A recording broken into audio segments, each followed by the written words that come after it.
જો હજી સવાર થઈ છે ને તમે વાતાવરણ જો રાત જેવું વાતાવરણ થઈ ગયું છે, ધબધબાટી વરસાદ આવે છે, ક્યારનો આવતો હોય ખબર નહીં, પણ અત્યારે જો મસ્ત વાતાવરણ થઈ ગયું. હેલો ગાઈઝ, ગુડ મોર્નિંગ, સ્વાગત છે તમારા બધાનું મસ્ત મજાના એક નવા બ્લોગમાં. તો જો આમ તો ગુડ મોર્નિંગ નથી થયું, ગુડ આફ્ટરનૂન થઈ ગયું છે, બપોરની રસોઈનો ટાઈમ થઈ ગયો છે. તો આજે ટિંડોરા બટેકાનું શાક અને રોટલી બનાવવાની છે, તો હાલો આપણે ફટાફટ રસોઈ બનાવી નાખીએ. હે ગાઈઝ, ગુડ આફ્ટરનૂન, સ્વાગત છે તમારું આજના એક ફ્રેશ વ્લોગમાં. આજનો વ્લોગ છે ને બપોરથી ચાલુ થાય છે, સવારથી નહીં. જો ભાઈ, આજે વેધરની અપડેટ એ છે કે સવારનો વરસાદ તો પડે છે પણ અત્યારે શાંત રહી ગયો છે અને થોડોક સુરત દેવતા બહાર આવ્યા એવું લાગે છે, કારણ કે હમણાં તો સાંજ જેવું વાતાવરણ હતું પણ થોડોક દિવસ થયો ને એવું લાગે છે. મેડમ, આજે શું છે રસોઈમાં ઈ કહી દો.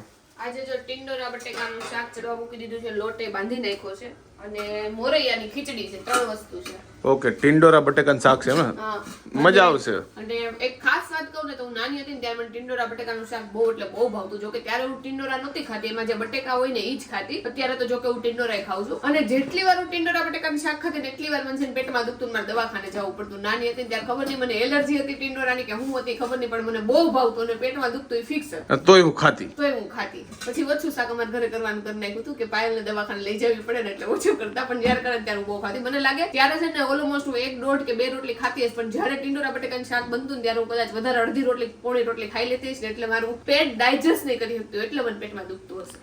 યા તો તને મનનું હોય. મનનું તો ન હોય, એમનું તો કેમ પેટમાં દુખે? હવે કાઈ નથી થતું, હવે ગમે એ દઈ છે. તારું ફેવરિટ શાક નાનો હતો ત્યારે કયું હતું ને અત્યારે કયું? નાનો હતો ત્યારે મને ચણાનું હતું અને અત્યારે? અત્યારે મને ચણા વધારે ભાવે. હું નાની હતી ત્યારે મને લાગે બટેકાનું શાક મારું મોસ્ટ ફેવરિટ હંમેશાથી છે, એટલે મને લાગે અત્યારે મારું ફેવરિટ શાક બટેકાનું છે. તો અત્યારે આપણે માર્કેટમાંથી લઈ આવ્યા છે જો સૂપ, ઇન્સ્ટન્ટ સૂપ આવે ને, ખાલી 1 ગ્લાસ યા તો ટૂંકમાં થોડુંક એવું 150 એટલે કે 150 મિલી જેવું પાણી હોય ને ગરમ કરવાનું અને એમાં નાખી દેવાનું એટલે સૂપ બની જાય. મેં કીધું હાલો ટ્રાય કરીએ. આમે મારું ગળું ગયું છે તો મેં કીધું કે થોડુંક કોઈ બી ગરમ વસ્તુ પીવું તો કદાચ હરખું થઈ જાય, તો આ ટ્રાય કરીએ હવે નુસ્ખો સારું થાય છે કે નહીં. અને એક બાજુ મારું સૂપ બનશે ને એક બાજુ જો ઓલરેડી ફાફડાની તૈયારી થાય છે, જે આપણે ગાંઠિયારે ફાફડા હોય ઈ નહીં, છઠમાં બનાવે ને સાતમમાં ઈ ફાફડા ને સાતમાં બને ને આપણે દેહમાં તો એને છે ને વાનવા કહીએ. વાણવા કે વાનવા? વાનવા.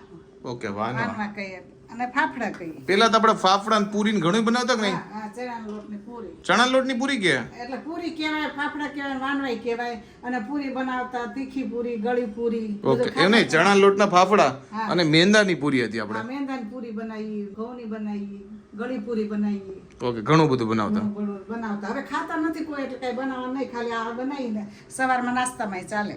ઓકે, ચાન ફાફડા ચાલે ને.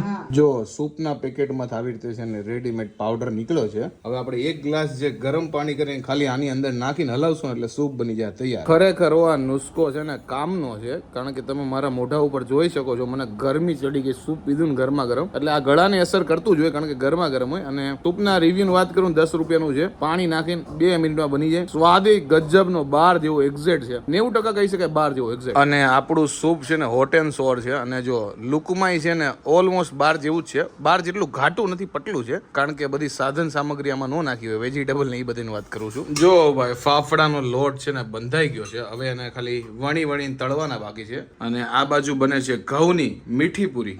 ગળી પૂરી બનાવો છો એમ ને? હા, થોડી ગળી પૂરી બનાવી છે. ઓકે, અને મમ્મીની એક લટ જો ગમે ત્યારે વિડીયોમાં જો વચ્ચે જ આવે જો.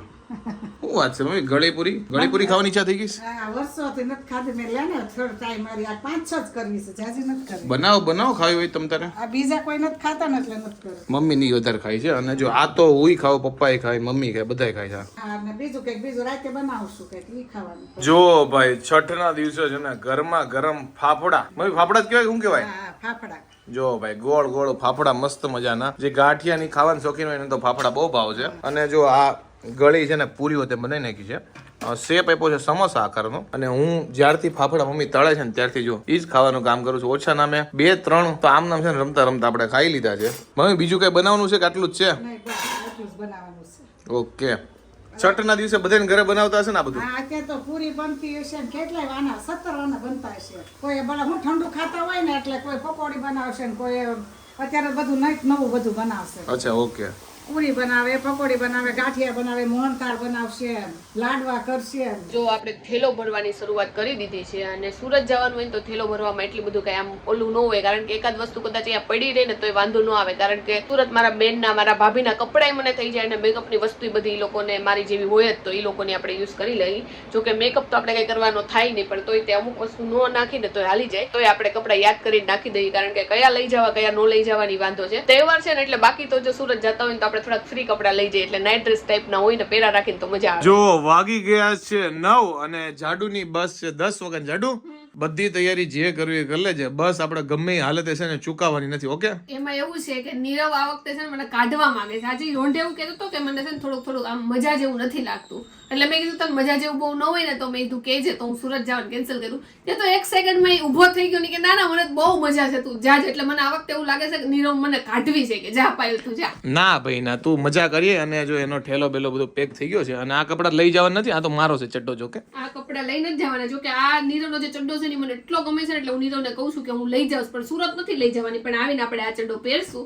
અને થેલામાં જો કે એટલું બધું કઈ ભરવાનું નથી, એક બે જોડી કપડા લીધા છે ને એક નાઇટ ડ્રેસ લીધો છે, બીજું કઈ લીધું નથી. થોડા ઘણા કપડા અમારા હાટું તો રહેવા જો, આ ચડ્ડા તો મૂકી જો અમારા. એટલે ચડ્ડા અંદર જ મૂકી દેવાના, ખાલી હંકેલી રાખો. જો કે આ હંકેલવાની જરૂર નહોતી. નીરવનો એટલો ફેવરેટ ચડ્ડો છે ને કે વાત જવા દો, એટલો ઈ પહેરે ને. બીજા કેટલા બધા છે પણ ઈ નહીં પહેરે, આ જ પહેરશે. એટલે આ મારે લઈ લેવો છે, એટલે નીરવ બીજો લાવે. સારું છે એવું ન બોલી કે આ લઈ લે એટલે નીરો કાઈ ન પહેરે. અને તારો અવાજ બેહી ગયો એવું લાગે છે. મને તો એવું નથી લાગતું, મેં પાણી પીધું. સ્પીકર ફાટી ગયું ને એવું લાગે છે. હું કાંઈ એટલું જોરથી બોલી નથી તો ખબર નહીં કેમ અવાજ બેહી ગયો હોય. તો બસ આવવાની ફક્ત 15 મિનિટની વાર છે. જાડુ મૂકવા માટે જાઉં. જાડુ કઈ અંતિમ શબ્દો તાર કઈ કેવા છે? આ લોકો તો એવું કરે છે કે કેમ આવવાની જ ન હોય પાછી, એમ કાંઈ એટલે કાંઈ નથી કેવું. આ વખતે કહું દર વખતે મને એવું હોય કે નીરવ છોડી જવાનું તો મને થોડું ઘણું દુઃખ હોય, પણ આ વખતે દુઃખ બુઃખ કાંઈ નથી. દૂધ હોય ને, દૂધ હોય, દૂધની દુઃખ હોય, પણ આ વખતે દુઃખ બુઃખ કાંઈ નથી. મેં નીરવ ભલે જલસા કરી નાખતો, અને આમાં હું થોડાક દિવસમાં જ પાછી આવતી રહેવાની છે. એટલે નીરવની જે દિલની તમન્ના ઈચ્છા છે ને અધૂરી રહી જવાની. તું તમ તારે કેટલી વાર એને લિટરલી આ વખતે કીધું કે પાયલ વધારે કપડા લઈ લેજે. મેં ના મારે 1-2 દિવસ રોકાવાનું છે, હું કપડા ઓછા લઈ. કે ના ના, કે 1-2 દિવસ તો નહીં, જો કે 2-3 દિવસ રોકાઈશ. કે કપડા કે તું 4-5 જોડી લઈ લે, તાર રોકાવાનું થાય તો. મેં કીધું નીરવ આ વખતે તારો શું પ્લાન છે એ કહી દે મને. મારો કાંઈ પ્લાન નથી. જો ઈ હોય ને તોય મારું સેમ શેડ્યુલ હોય, ઈ નો હોય ને તો બેડમાં એકલો હું તો જાડું. બીજું મારે કઈ નવીનમાં કઈ હોય એ તો એવું તો કઈ નહીં, બધી મજાકની વાત છે, કઈ નહીં. તો જઈ પણ તો એ તો મજાકની ભલે વાત હોય પણ રોકાજે. કાંઈ વાંધો નહીં, તો રોકાઈ જશે. એટલે મારું એવું હોય, ભલે ને 1-2 જોડી લઈ ગયો, જો ગમી જાય તો બહુ રોકાઈ જાવ, અને એવું લાગે કે વૈયા આવું છે નીરવને એવું ન લાગે. નહીં નહીં, મિસ કરવાનો જ નથી થતો મને. કાંઈ નહીં. તો હાલો હવે ફાઇનલી આપણે મળશું સુરતમાં. અને કાલે અમારા બંનેનો વ્લોગ અલગ અલગ આવશે, કારણ કે આ મેડમ સુરત થી એટલે કાલે મારો વ્લોગ આવશે, નીરવનો વ્લોગ નહીં આવે. નહીં ઉતારીશું. લોકોની માંગ છે એટલે ઉતારીશ. બસ વાંધો નહીં. તો બેયનો વ્લોગ જોવા મળશે ને. હવે ડાયરેક્ટ મળીએ આપણે સુરત થી. હું હજી તો તું કઈક લઈશ તો નહીં આવે કે હવે કઈ નહીં? રસ્તામાં તો હું હુઈ જાય, કેમ કે બસ રાતનો સફો કરાવું એટલે ઓલમોસ્ટ તો હું હુઈ જ જાઉં. જઈને તરત આપણે આડા પડી જઈને હુઈ જાય. હું નીચે બીચે ઓછી ઉતરું. તો જાડો જોવા મળશે આવતા વ્લોગમાં સુરત થી, અને હજી આપણો વ્લોગ કન્ટિન્યુ રહે. બસ તો મેડમ ને જો બસમાં બેહાડી દીધા. મેડમ જવું જ છે એમ ને? જવું જ છે. અને અમે છે ને ફૂલ ટાઈમે પહોંચ્યા. અમે આવ્યા ત્યાં બસ ઉભેલી જ હતી, એટલે આવીને તરત બેસી ગયા છે. 1 મિનિટે નીરવને નથી ઊભું રહેવું પડ્યું. અને નીરવ કે મારે હારે આવું છું. કાંઈ વાંધો નહીં, કપડાં તો ત્યાંથી લઈ લેવું. બેસી જા સિંગલ આ સોફામાં બેસી તમ તાર આવી જાવ. મારે ન થાવ ભાઈ તારે. તો કાંઈ વાંધો નહીં. હવે સુરત થી મળશું. હમણાં થોડાક દિવસ હું નીરવ હારે જોવા નહીં મળી, પણ તોય નીરવ તમ તારું તને છે ને ઘણા ફોન કરીને તને તમ તાર મારી યાદ નહીં આવે તો. ફોન કરી યાદ આવશે કે નહીં આવવા દે? નહીં, હવે નીરવને ખબર જ છે, કારણ કે બધા બહુ જુથ્થા મારે હોય ને, એટલે નીરવને છે ને મારી યાદ બહુ ઓછી આવે, અને નીરવને ફોન કરવાનું બહુ ઓછું થઈ જાય. એટલે નીરવને હમણાં જલસા છે થોડાક દિવસ. તો નીરવને એટલી બધી બીક લાગી ગઈ તે નીચે ઉતરી ગયો. એમ કે પાયલ પરાણે હારે લઈ જાય. નીરવ તમ તારું તને હારે લઈ જાવ, ટેન્શન લેવાની જરૂર નથી. અને મોઢા ઉપર તમે ખુશી જોઈને તમને અંદાજો આવતો હશે કે ફાઇનલી મને બસમાં બેહાડીને નીરવ કેટલો ખુશ થાય છે. જાડુ છે ને બસમાં એવી જગ્યાએ બેઠી છે ને કે બરોબર નીચે ટાયર છે, અને ટાયર જો કેટલો દબાઈ ગયું છે. આનો વજન જ એટલો છે 500 કિલો. તો ફાઇનલી જાડુને છે ને સુરતની બસમાં બેહાડીને પાછો ઘરે આવી ગયો છે. જાડુ ગઈ છે એના પિયરમાં સુરત સાતમ આઠમ કરવા માટે. અને જે બી હમણાં 2 દિવસથી હાલતી બધું મજાક મસ્તી હતી. ટૂંકમાં સિરિયસ નહોતું કે હું એમ કહેતો હતો કે ભાઈ તું કાયમ જતી રહે, કાં તો 1 વર્ષ જા સુરતમાં. એ તો બધી મજાક મસ્તી હતી. પણ જ્યારે ડિસ્કશન થઈને કે જાડુને સુરત જાવું કે નહીં, ત્યારે મેં એમ કીધું હતું કે તારું મન હોય તો જા, કારણ કે અમે શૂટિંગ માટે ઓલરેડી બધા દોડા કરતા હોય. એટલે મેં તો એવું કઈ ફોર્સફુલી કે એવું કઈ છે નહીં, અને એવું કોઈ કરતું નથી. મેં તને મજા આવે તો જા જાડુ, કે મારે ફોન આવ્યો હતા ઘરેથી અને મારે આ વખતે સાતમ આઠમમાં જવું છે. મેં તો જેટલું મજા આવે ને એટલું રોકાજે. અઠવાડિયું મજા આવે, 2 દી મજા આવે, 1 દી મજા આવે, તારા ઉપર છે. કારણ કે અમારા ઘરેથી કોઈ દિવસ કોઈના ઉપર કઈ બંદીશ હોતી નથી. આ તો મજાક મસ્તી 2 ઘડી ખાલી મોજ કરીએ. અને મેં કીધું તું જાશો તો બધું ટેન્શન મૂકીને જવાનું, ધંધાનું હોય કે કોઈ બી હોય કે તમારા મનમાં કઈ બી હોય. મેં તો ત્યાં જાવ એટલે મજા કરવાની. કારણ કે તહેવાર લાઈફમાં એટલે જ આવે કે તમે જે બી ટેન્શનમાં હોય એનાથી દૂર વહી જાવ અને પાછી નવી જિંદગીની શરૂઆત. એટલે મેં તું ત્યાં જા ને તો ચીલ મારજે. નકરી પાછું ધંધાનું ટેન્શન લઈને જાય ને ઘણું ઘરનું ટેન્શન હોય ને આનું હોય. મેં તો કોઈ ટેન્શન લેવાની જરૂર નથી. તો કાંઈ નહીં, બસ હવે આજના વ્લોગમાં કઈ બતાવવા જેવું છે નહીં. તો અહીંયા આજનો વ્લોગ એન્ડ કરીએ. કાલે જાડુઈ વ્લોગ બનાવશું, હું બનાવશું. તમને 2 ઘરના વ્લોગ જોવા મળશે, સુરત અને અમદાવાદ. તો મળીએ કાલના વ્લોગમાં. અને ત્યાં સુધી બાય બાય. ગમે હોય તો લાઈક કરી દો, કોમેન્ટ કરી દો, ફેસબુકમાં જોતા હોય તો ફોલો કરી દો, યુટ્યુબમાં જોતા હોય તો સબસ્ક્રાઇબ કરી દો. મળે નેક્સ્ટ વિડીયો. ત્યાં સુધી બાય બાય.